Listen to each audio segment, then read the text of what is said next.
The year is 1942. Europe is burning. The German war machine, once thought unstoppable, stretches across the continent from the Atlantic coast to the gates of Stalingrad. Hitler's armies had conquered nations in mere weeks, smashing everything in their path. To the outside world, it looked like nothing could break the Wehrmacht. But behind this terrifying display of power, cracks were already forming. Industry was strained to its limits. Supply lines stretched thin. Millions of soldiers faced not only enemy fire but also hunger, exhaustion, and the cruel bite of Russian winters. The very machine that had conquered Europe was beginning to collapse under its own weight. What followed was not just a military defeat. It was the grinding down of an empire that believed it could outlast the world. And in that struggle, ordinary soldiers, civilians, and entire nations paid the price. This is the story of how the Wehrmacht, once the most feared army on earth, was bled dry, piece by piece, until nothing remained but ruins. At the height of its power, the German Wehrmacht appeared invincible. In just 3 years, Hitler's armies had conquered Poland, France, the Low Countries, the Balkans, and large swathes of the Soviet Union. Blitzkrieg, the lightning war, shocked the world with its speed and ferocity. Nations that expected to fight for months fell in weeks, sometimes days. This dominance was fueled by an enormous war economy. By 1941, German factories were producing tens of thousands of rifles, artillery pieces, and vehicles every month. The Wehrmacht could call upon over 3 million men for Operation Barbarossa, the invasion of the Soviet Union, supported by 3,500 tanks and nearly 3,000 aircraft. But numbers can be deceiving. Germany's war industry was powerful, yet not limitless. While factories churned out weapons, resources were always stretched thin. Oil, rubber, and steel, the lifeblood of modern war, had to be captured, stolen, or imported. Each new conquest fed the machine, but also demanded occupation, garrisons, and supplies. The empire was growing, but so was the burden. Still, in 1941 and 1942, the Wehrmacht stood at its peak. Soldiers marched with confidence. Officers believed victory was only a matter of time, and Hitler boasted that the Third Reich would rule for 1,000 years. Few could imagine that, in just 3 short years, this mighty war machine would be reduced to rubble. Summer 1942. The Wehrmacht launches a massive new offensive. Its target, the oil fields of the Caucasus, and the city that bore Stalin's name, Stalingrad. The German High Command believed this campaign would choke the Soviet Union's lifeblood, securing fuel for their tanks, planes, and trucks. Victory seemed within reach. The opening moves were dazzling. German armies captured vast stretches of land, pushing the Soviets back toward the Volga River. By autumn, Stalingrad was under siege. Street by street, building by building, the battle turned into a nightmare. Snipers, machine guns, and brutal hand-to-hand fighting consumed the city. Soldiers said it was like fighting in hell itself. But the tide was turning. The Soviet Red Army, battered but unbroken, struck back. In November 1942, they launched Operation Uranus, a massive counteroffensive that encircled the German Sixth Army. Over 300,000 German and Allied troops were trapped inside Stalingrad, cut off from supplies, food, and hope. Hitler ordered them to stand and fight to the last man. For weeks, the trapped soldiers endured starvation, freezing temperatures, and relentless Soviet assaults. By February 1943, the once proud Sixth Army surrendered. Nearly 90,000 survivors marched into captivity. Fewer than 6,000 would ever return to Germany. Stalingrad shattered the myth of Wehrmacht invincibility. For the first time, the German war machine had been decisively broken. What began as a campaign for oil and glory ended in hunger, frostbite, and death.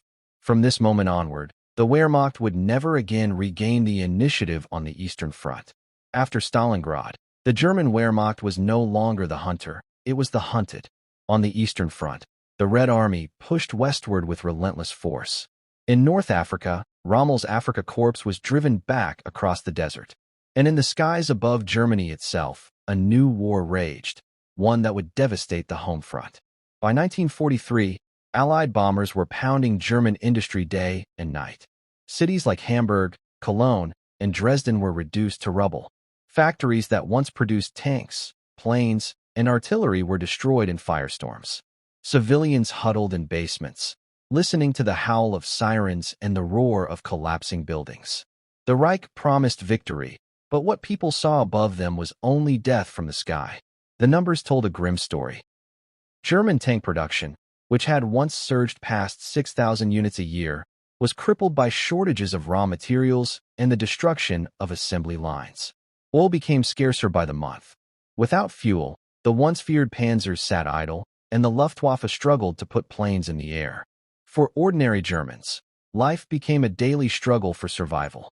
Food was rationed, bread grew thinner, meat rarer, and winters colder. Families wrote letters to sons they would never see again. Widows received folded flags instead of husbands. Even children were sent into anti-aircraft units, manning guns against Allied bombers. And yet, Hitler refused to retreat. He demanded total war. Every factory, every worker, every last ounce of strength was thrown into the furnace. But against the combined might of the United States, the Soviet Union, and the British Empire, even total war was not enough. The walls were closing in. By 1944, the German war machine was fighting on every front and losing on all of them. In the East, the Red Army unleashed Operation Bagration, a massive offensive that shattered Army Group Center. Entire divisions vanished in weeks. More than 400,000 German soldiers were killed, wounded, or captured in a single campaign. In the West, the long-feared Allied invasion had arrived. On June 6, 1944, D-Day, Allied troops stormed the beaches of Normandy. Within weeks, hundreds of thousands of American, British, and Canadian soldiers had established a foothold in France. The Reich was now being crushed from both sides. The Luftwaffe, once the terror of Europe's skies, was all but destroyed. Allied bombers flew with near impunity, torching cities and railways. German panzer divisions tried to counterattack, but they lacked fuel, spare parts, and even ammunition. In the Ardennes in late 1944, Hitler gambled everything on one final offensive, the Battle of the Bulge. For a brief moment, the Wehrmacht clawed back ground. But within weeks, the last reserves were spent.